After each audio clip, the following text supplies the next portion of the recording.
नमस्कार, आप देख रहे हैं न्यूज़ 9 नेटवर्क और इस वक्त मैं हूं आपके साथ अरविंद कुमार सिंह। न्यूज़ 9 के इस स्पेशल बुलेटिन में आप सभी दर्शकों का स्वागत है। तो आइए देखते हैं आज की तमाम खबरें।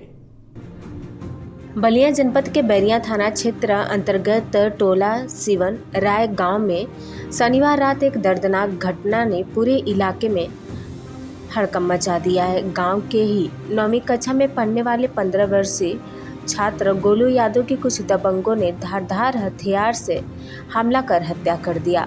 गोलू तेरही के एक कार्यक्रम में दोगोला कार्यक्रम देखने गया था और घर लौटते समय उस पर जानलेवा हमला हुआ। गोलू यादव की मौत की खबर मिलते ही घर में कोहराम मच गया। माँ, बाप और परिवार के अन्य सदस्यों का रो रो कर बुरा हाल है। गोलू अपने माता पिता का इकलौता बेटा था और पढ़ाई में होनहार था। परिजनों ने बताया कि उसका बेटे का किसी से विवाद नहीं था और न ही किसी से दुश्मनी थी। घटना की गंभीरता को देखते हुए बलिया एसपी ओमवीर सिंह मौके पर पहुंचे। पुलिस ने तत्काल कार्रवाई करते हुए शव को पीएम के लिए भेज दिया और पूरे गांव में भारी पुलिस बल तैनात कर दी है ताकि किसी भी प्रकार की अप्रिय स्थिति से निपटा जा सके। एसपी ओमवीर सिंह ने बताया कि घटना में शामिल आरोपियों की पहचान की जा रही है और कई जगहों पर छापेमारी भी की जा रही है। प्राथमिक जांच में यह आपसी रंजिश या पुरानी दुश्मनी का मामला प्रतीत हो रहा है, लेकिन पुलिस हर एक एंगल से जांच कर रही है। सीसीटीवी फुटेज, मोबाइल लोकेशन और स्थानीय लोगों के बयानों के आधार पर जांच तेजी से आगे बढ़ी है। घटना की जानकारी मिलते ही कई स्थानीय प्रतिनिधि और सामाजिक संगठनों के लोग भी पीड़ित परिवार से मिलने पहुंचे और प्रशासन से न्याय की मांग की है। लोगों का कहना है कि क्षेत्र में आपराधिक घटनाएं बढ़ती जा रही है, जिस पर कड़ी कार्रवाई होना आवश्यक है। टोला में क्या मामला है? पूरी पुलिस टीम है आपके पास। यहाँ रात एक घटना होने की सूचना है जिसमें सिवन टोले का एक लड़का था गोलू यादव, जिसकी चाकू मार के हत्या कर दी गई है। इस तरह के आरोप हैं। परिजनों के द्वारा एफआईआर लिखाई जा रही है। परिजन अभी थाने पर लिख रहे हैं। कुछ लोगों को इस घटना में जो सम्मिलित है पहचाना गया है और कुछ लोगों ने बताया है, यहाँ प्रत्यक्षदर्शियों ने, कि मुंह पे ढाटा लगा रखा था।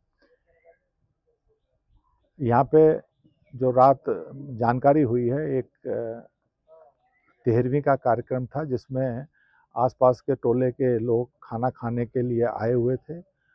उसी समय जो कुछ प्रत्यक्षदर्शी हैं उन्होंने बताया कि जब वो रात में करीब 1:30 बजे के करीब घर वापस जा रहे थे तो 3-4 लोगों को ये जो जिस लड़के की मृत्यु हुई है ये भागता हुआ आया, बचाओ बचाओ।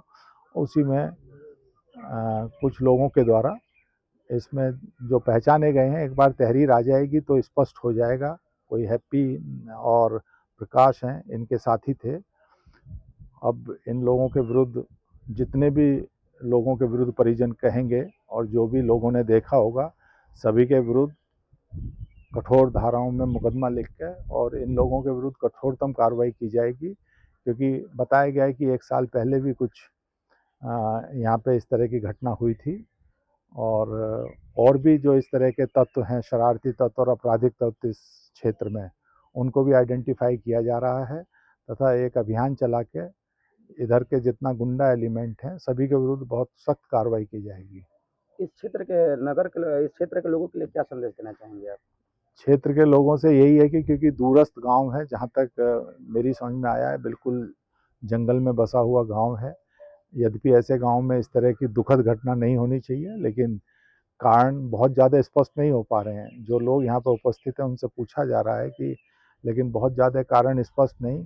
दुखद पहलू ये है कि ये सारे ही लोग इस मतलब टीनेजर्स हैं, 16, 17, 18, 19 साल के हैं, जो अभी तक संज्ञान में आया है।